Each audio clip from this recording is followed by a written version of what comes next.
Okay na si Edniel. Edniel Parosa mula sa Quezon City Jail.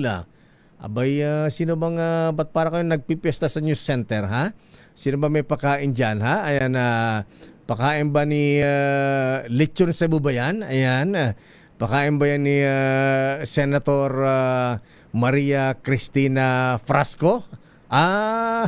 Pa-birthday ni Tunying, ayan, at ni Sister L na nagbe-birthday ngayon. Latest mula sa, ano ba kuya? Huy, Don Pobre. Sino ba ito?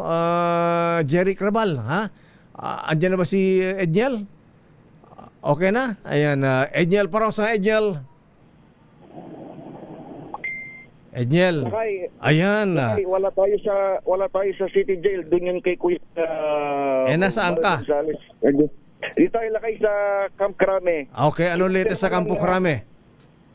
Kinumpirma ng Philippine National Police na inuprobahan na ang optional retirement ni dating PNP Chief General Nicolas Torre III.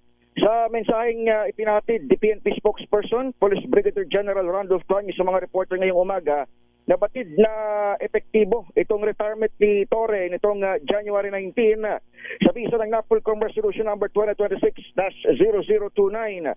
Bago nitong tinanggap ni General Torre ang pwesto bilang MMDA General Manager nitong December 26.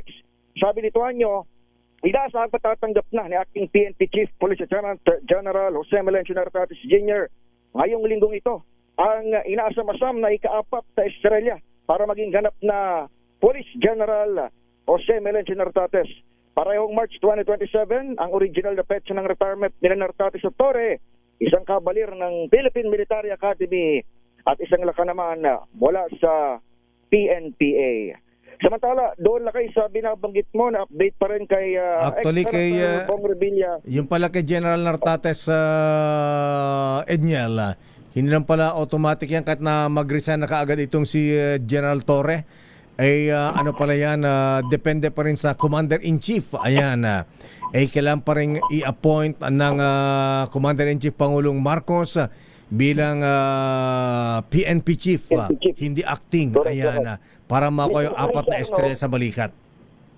Tama ka dyan, Lakay. Actually, dito sa grounds ng Crame, mga ilang araw na natin napapansin, kada may patay na oras, may mga ano sila dito, parang dress rehearsal ng mga polis. So, nagtataka tayo. Ito nga, ngayong morning, kinonfirm ni General Tuanyo na inaprubahan na yung optional retirement ni General Torre. At aantayin natin yung announcement mula sa Malacanang, Lakay, kung kailan itong pinaka-schedule na paglalapat ng Port Star dito sa acting chief ngayon ng PNP, si General Jose Melencio Nartates, Lakay. Okay, so anong latest naman sa kina Senator Bong Revilla? Ayan, kina Bryce Hernandez, JP Mendoza, at sino yung babae? Anong pangalan nga ba nun, Edniel? Mga co-accused, Lakay, ni Senator Bong Revilla. Hanapin ko lamang itong listahan ko. Itong, Lakay, mga ito ay naihatid na kahapon dyan sa area ni Val Gonzales sa may Payatas City Jail. Pero, Lakay, ang mga dito, Lakay, sa Camp Crame nagre-reklamo yung press corps sapagkat binabanggit mo, Lakay, sa introduction mo kanina, hanggang ngayon ay wala pang lumalabas ng mga official photo nitong mga accused. Itong SEPTA ito, Lakay, yung kanilang booking procedure, maging yung mugshot.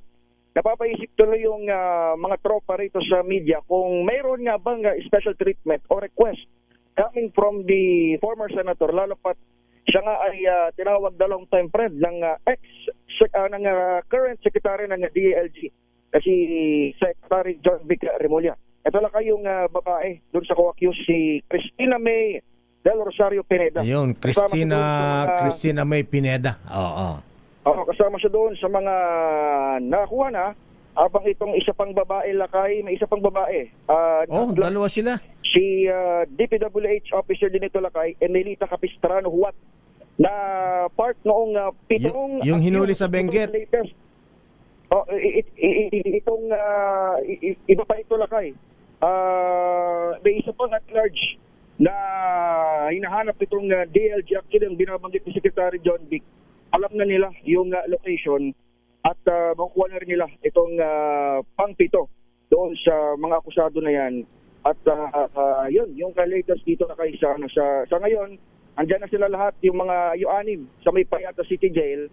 At inaantay na lang kung hanggang sa mga oras na ito lakay, kahit yung video o photo mismo ng Secretary o ni Senator Bong Revilla ay hindi umaangat sa media, maging sa bahagi lakay ng Bureau of Jail Management and Penology.